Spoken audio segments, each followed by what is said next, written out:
Monetarian figures. The main figures of the monetarist flow is Milton Friedman.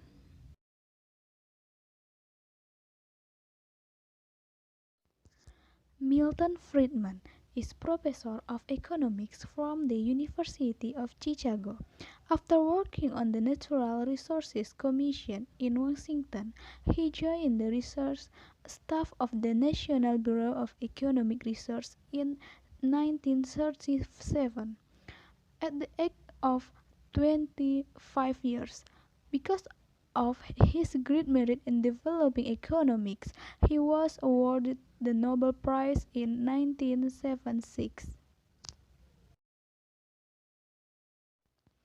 Friedman's views can be followed in various books, journals, and popular articles in American magazines and newspapers. Important books he wrote include Taxing to Prevent Inflation, A Theory of the Consumption Function, A Program for Monetary Stability, Price Theory, Capitalism and Freedom, with Anna Schwartz wrote A Monetary History of the United States. Other figures are support of the monetarist flow is Karl Börner, Alan Meltzer and Bennett McCallum, Philip Kagan, David Leider and Mikhail Parkins. Criticism of the monetarist flow towards the wisdom of Keynesian thought. There are some Keynes' views which economics dislikes, especially his view of the need for government intervention in directing and guiding the economy in the desired direction. The most vocal criticism comes from conservative neoclassical economics. They can be divided into two groups. First, old group and second, young group. All group like Meyer, Friedrich August von Hayek, and Ludwig von Mises, all from Australia, Wilhelm Rupp, Lionel Robbins from English, all denounce the policy of the Keynes government intervention. They put this individual freedom above all. It also saw that government intervention in any form as a threat to individual freedom. From the young group emerged Milton Friedman. His opinion is different from the old figures of libertarian, doesn't want the intervention of the government. He sees the role of government within certain limits is needed to create an economy where the free market can function better. The mind of monetarists. The failure of Keynes' teachings in solving the problems first gave birth to a new stream called the monetarist flow, which prioritizes monetary policy in overcoming economic problems.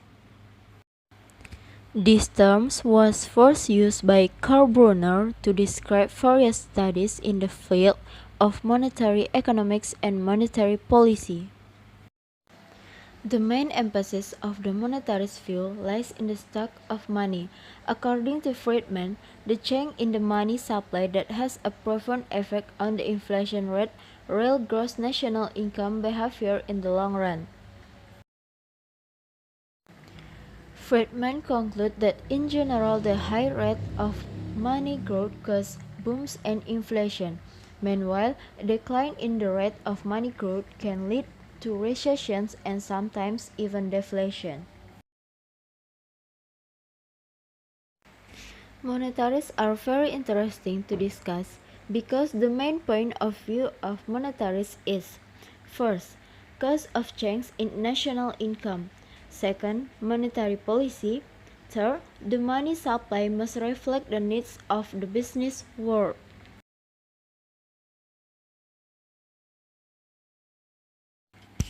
Differences of opinion between Keynes and monetarist groups.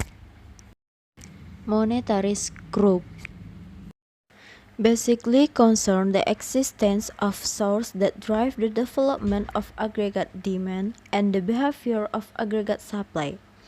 In this case, the monetarist group believes that aggregate demand is solely influenced by the development of money supply and that the effect of the development of money supply on aggregate demand is stable. Monetarists assume that the market mechanism in the economy can run automatically, so price can adjust immediately, up or down, if there is a difference between demand and supply in the market. Keynes Group. The Keynes Group views the problems in an economy are basically so complex that it is not only money that plays an important role in driving economic activity, but also other variables. On the other hand, the Keynes Group assumes that there is a certain amount of rigidity in the operation of the market mechanism in the economy. For example, due to the existence of employment contracts between employers and workers or the regulation of price of a number of commodities by the government. With this condition, if there are shocks in the economy, for example, due to monetary policies that are actively undertaking easing or tightening, then in the short term real economic growth will be affected, although in the medium to long term the price development will also be affected. With the background of thought that developed in monetary economic theory, a more dominant view will depend on conditions that occur in a country's economy. There is no one theory or a suitable view and can fully describe the conditions in all countries because of differences that occur both in the operation of market mechanism, the economic system, or ways of authority in implementing monetary policy. Thus, statements about which views are appropriate for an economy, whether monetarist or Keynes, are always an empirical question, even though the result of testing in many countries can provide general conclusions about trends that occur.